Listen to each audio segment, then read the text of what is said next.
ছোটবেলায় কি কখনো ঘুঘু পাখির বাচ্চা হাতে নিয়েছিলেন? সেই তুলতুলে, চোখ অর্ধেক বোজা, হলদেটে তুলার মতো ছোট্ট একটা প্রাণী, যেটাকে দেখলেই মনে হতো এটাকে বাঁচাতে হবে, এটাকে আগলে রাখতে হবে। আমাদের ছোটবেলায় এমনটা প্রায়ই হতো। বাড়ির পাশে একটা বাগান ছিল, আম গাছ, জাম গাছ, পেয়ারা গাছ, সব মিলিয়ে একটা ছোট্ট জঙ্গলের মতো। সেই বাগানে প্রায় ঘুঘু পাখি বাসা বাঁধত, আর আমরা, মানে আমি আর আমার বন্ধুরা, সেই বাসা খুঁজে বেড়াতাম। একদিন দেখলাম একটা পেয়ারা গাছের মাঝামাঝি ডালে ছোট্ট একটা বাসা, খড়কুটো দিয়ে এলোমেলোভাবে বানানো। দেখলেই মনে হয় যেন একটু বাতাসেই উড়ে যাবে। আর তার ভেতরে দুটো বাচ্চা, পালক তখনও ঠিকমতো ওঠেনি, চোখ পুরো ফোটেনি, শুধু মাথাটা একটু নাড়াচ্ছে। আমরা আর থাকতে পারলাম না, সাবধানে বাচ্চা দুটো নিয়ে বাসায় চলে আসলাম।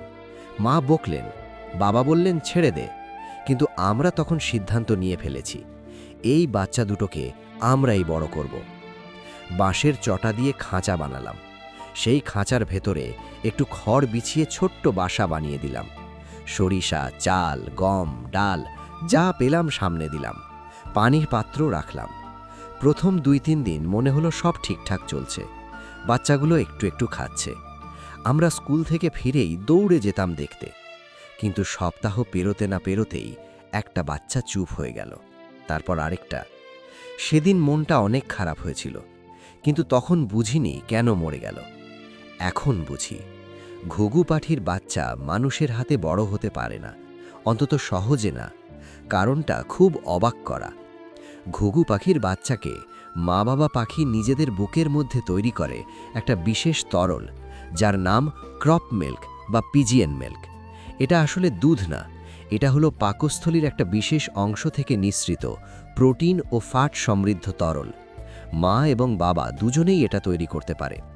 বাচ্চার মুখের ভেতরে ঠোঁট দিয়ে সরাসরি এই খাবার পৌঁছে দেয় তারা। আমরা সেটা দিতে পারিনি, তাই বাচ্চাগুলো খাদ্যাভাবে দুর্বল হয়ে মারা গিয়েছিল। এই ছোট্ট ঘটনাটার মধ্যেই লুকিয়ে আছে ঘুঘু পাখির কতটা অসাধারণ একটা জীবন ব্যবস্থা। আচ্ছা, এখন একটু ভাবুন তো, কতদিন হলো ঘুঘুর ডাক শুনেছেন? সেই ঘু ঘু ঘু, একটু ভারী, একটু ঘুম পাড়ানি কণ্ঠে ডাক। শহরে তো প্রায় শোনাই যায় না, গ্রামেও আগের মতো নেই। কেন? প্রথম কারণ বাসস্থান ধ্বংস। ঘুঘু পাখি বাসা বাঁধে গাছের ঝোপে, বাগানে, একটু নিরিবিলি জায়গায়। শহর বাড়ছে, গাছ কমছে, বাগান উজাড় হচ্ছে, ঘুঘুর বাসা বাঁধার জায়গা নেই। দ্বিতীয় কারণ শিকার। বাংলাদেশে এখনও অনেক জায়গায় ঘুঘু পাখি ফাঁদ দিয়ে ধরা হয়, খাঁচায় পুড়ে বিক্রি হয়, মাংসের জন্যেও শিকার হয়। তৃতীয় কারণ কীটনাশক।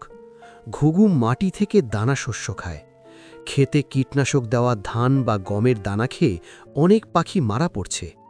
আর চতুর্থ কারণটা আমরা নিজেরা, আমাদের ছোটবেলার মতো অজান্তেই বাসা থেকে বাচ্চা তুলে এনে পালতে গিয়ে মেরে ফেলা। এবার একটু জেনে নেওয়া যাক ঘুঘু আসলে কে। ঘুঘু পাখি কালামবিডি পরিবারের সদস্য। এই পরিবারের মধ্যে পড়ে কবুতর বা পিজেন এবং ঘুঘু বা ডাভ। দুটো আসলে একই পরিবারের, শুধু সাধারণত ছোট প্রজাতিগুলোকে ডাভ বলা হয়। সারা পৃথিবীতে এই পরিবারে আছে প্রায় ৩৪৪টি প্রজাতি। অ্যান্টার্কটিকা ছাড়া পৃথিবীর প্রতিটি মহাদেশেই এদের পাওয়া যায়। বাংলাদেশে সাধারণত যে ঘুঘুগুলো দেখা যায়, তিলা ঘুঘু বা স্পটেড ডাভ, এটাই আমাদের সবচেয়ে পরিচিত ঘুঘু। ঘাড়ের পাশে কালো রঙের ওপর সাদা ফোঁটা ফোঁটা দাগ, দেখলেই চেনা যায়। শহর, গ্রাম, শহরের উপকণ্ঠ, বাগান, সব জায়গায় একসময় প্রচুর ছিল। লাল ঘুঘু বা ঢেলা ঘুঘু, লাফিং ডাভ, এটা একটু ছোট, রং লালচে বাদামি। ডাকটা শুনলে মনে হয় যেন কেউ হাসছে, তাই ইংরেজিতে লাফিং ডাভ। সবুজ ঘুঘু বা হরিয়াল, ইয়েলো ফুটেড গ্রিন পিজেন, এটা একটু আলাদা, সবুজ রঙের গাছের ওপরে থাকতে পছন্দ করে।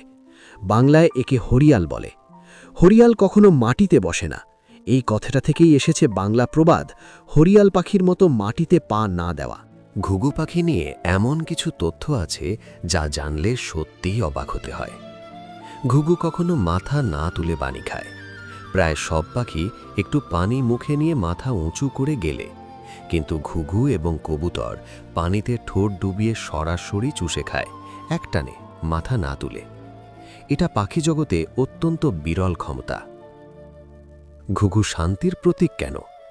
সারা পৃথিবীতে শান্তির প্রতীক হিসেবে সাদা ঘুঘু বা কবুতর ব্যবহার হয়, কিন্তু এর বাইরেও ঘুঘুর স্বভাব আসলেই শান্তিপ্রিয়।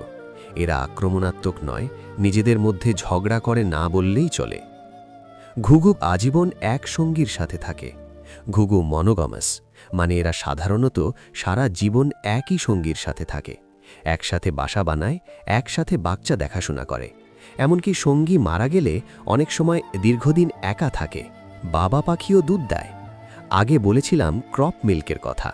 পৃথিবীতে মাত্র 3 ধরনের প্রাণী আছে যেখানে পুরুষ প্রাণীও সন্তানকে দুধের মতো খাবার দিতে পারে, আর তার একটি হল ঘুঘু ও কবুতর। ফ্ল্যামিঙ্গো আর পেঙ্গুইনও এই তালিকায় আছে। ঘুঘু অত্যন্ত দ্রুত উড়তে পারে। দেখতে শান্ত ধীরস্থির মনে হলেও ঘুঘু ঘণ্টায় 88 কিলোমিটার পর্যন্ত গতিতে উঠতে পারে। বিপদ বুঝলে মুহূর্তে উধাও হয়ে যায়। ঘুঘু চমৎকার পথ চেনে। কবুতরের মতো ঘুঘুরও পথ চেনার ক্ষমতা অসাধারণ। এরা পৃথিবীর চৌম্বক ক্ষেত্র, সূর্যের অবস্থান এবং পরিচিত শব্দ ব্যবহার করে নিজেদের অবস্থান বোঝে। বাংলা সাহিত্যে ঘুঘুর ডাক বারবার এসেছে বিষণ্ণতার রূপক হিসেবে। রবীন্দ্রনাথ লিখেছেন, জসীমউদ্দিন লিখেছেন, দুপুরের নিঝুম সময়ে ঘুঘুর ডাক যেন একাকিত্বের ভাষা। গ্রাম বাংলার মানুষ বিশ্বাস করত বাড়ির কাছে ঘুঘু ডাকলে সংসারে শান্তি আসে, ঘুঘু পালন করা শুভ। অথচ সেই পাখিটাই আজ কমে যাচ্ছে। ঘুঘু পাখির বাচ্চা পেলে তুলে আনবেন না, বাসায় রেখে দিন, মা বাবা ফিরে আসবে। বাড়ির আশেপাশে গাছ লাগান, ঘুঘু বাসা বাঁধার জায়গা খোঁজে। পাখি শিকার বা খাঁচায় বন্দি করা থেকে বিরত থাকুন।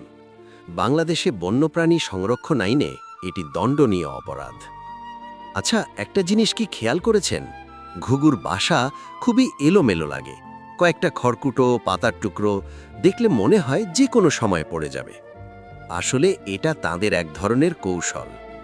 অনেক পাখি শক্ত সুন্দর বাসা বানায় যাতে শিকারীর চোখে পড়ে, কিন্তু ঘুঘুর বাসা এতটাই সাধারণ আর পাতলা হয় যে অনেক সময় এটা গাছের ডালের সাথে মিশে যায়, দূর থেকে বোঝাই যায় না। আরেকটা মজার বিষয়, বাসা বানানোর সময় পুরুষ পাখি খড় এনে দেয় আর স্ত্রী পাখি সেটা দিয়ে বাসা তৈরি করে। মানে তাদের মধ্যেও একটা টিম ওয়ার্ক আছে। ঘুঘুর বাচ্চাগুলো জন্মের সময় প্রায় অন্ধ আর অসহায় থাকে। নিজেরা দাঁড়াতেও পারে না, খাবারও খুঁজতে পারে না। এটা আসলে তাদের এভলিউশনের অংশ। যে পাখিরা নিরাপদ জায়গায় বাসা বানায় তারা বাচ্চাকে খুব দুর্বল অবস্থায় জন্ম দেয়, কারণ মা বাবা নিশ্চিত থাকে যে তারা নিরাপদে বাচ্চাকে বড় করতে পারবে। কিন্তু সমস্যা হয় তখনই যখন আমরা সেই নিরাপদ বাসা থেকে বাচ্চাকে তুলে আনি। তখন সেই পুরো নিরাপত্তা ব্যবস্থাটাই ভেঙে যায়। আমরা ঘুঘুকে শান্তির প্রতীক হিসেবে দেখি, কিন্তু কখনো কি ভেবেছেন ওরা কি সত্যিই সুখী? বৈজ্ঞানিকভাবে দেখলে ঘুঘু খুবই সোশ্যাল এবং ইমোশনালি বন্ডেড পাখি। তারা সঙ্গীর সাথে থাকে, একসাথে বাচ্চা বড় করে, একসাথে খাবার খোঁজে। কিন্তু যখন তাদের সঙ্গী হারিয়ে যায় বা বাসা নষ্ট হয়ে যায়, তখন তারা অনেক দিন একা থাকে, কম ডাক দেয়, এমনকি অনেক সময় একই জায়গায় ঘুরে বেড়ায়। মানে তাদের জীবনেও অ্যাটাচমেন্ট, লস সব কিছুই আছে, ঠিক আমাদের মতোই। আমরা ছোটবেলা থেকে ঘুঘুর ডাক শুনে এসেছি, ঘু ঘু ঘু। কিন্তু কখনো ভেবেছেন এই ডাকের মানে কি? বৈজ্ঞানিকভাবে ঘুঘুর এই ডাক আসলে এক ধরনের কমিউনিকেশন। পুরুষ ঘুঘু এই ডাক দিয়ে নিজের এলাকা জানায়, সঙ্গীকে আকর্ষণ করে আর অন্য ঘুঘুকে দূরে থাকতে বলে। কিন্তু মজার ব্যাপার হলো এই একই ডাক আমাদের কাছে কেমন যেন বিষণ্ণ, একাকী মনে হয়। দুপুরের নিঝুম সময়ে চারপাশ যখন চুপচাপ, তখন এই ডাকটা যেন শুধু একটা পাখির শব্দ না, মনে হয় যেন কেউ নিজের গল্প বলছে। হয়তো সঙ্গীকে ডাকছে, হয়তো হারিয়ে যাওয়া কোনো সাথীকে খুঁজছে, বা হয়তো শুধু জানাচ্ছে আমি এখনো আছি। আর তাই হয়তো হাজার বছর ধরে মানুষের মনে ঘুঘুর ডাক মানেই এক ধরনের নিঃসঙ্গতা, এক ধরনের শান্ত বিষাদ। সেই ছোটবেলার বাগানটা আর নেই, পেয়ারা গাছটাও কবে কেটে ফেলা হয়েছে। ঘুঘুর বাসাটার কথা মনে পড়লে এখনো একটু মন খারাপ হয়। কিন্তু মাঝে মাঝে ভোরবেলা যখন একটু শান্ত থাকে চারপাশ, দূর থেকে একটা ডাক ভেসে আসে, ঘু ঘু ঘু। মনে হয় পাখিটা এখনো আছে, একটু কমে গেছে, একটু সরে গেছে, কিন্তু হারিয়ে যায়নি। আমরা যদি একটু সচেতন হই, একটু যত্নশীল হই, হয়তো আমাদের পরের প্রজন্ম ভোরবেলা সেই ডাকটা শুনতে পাবে। ভালো লাগলে ভিডিওটা শেয়ার করুন, হয়তো এই ছোট্ট পাখিটার গল্প আরও কারো কাছে পৌঁছবে। Subscribe silent visuals.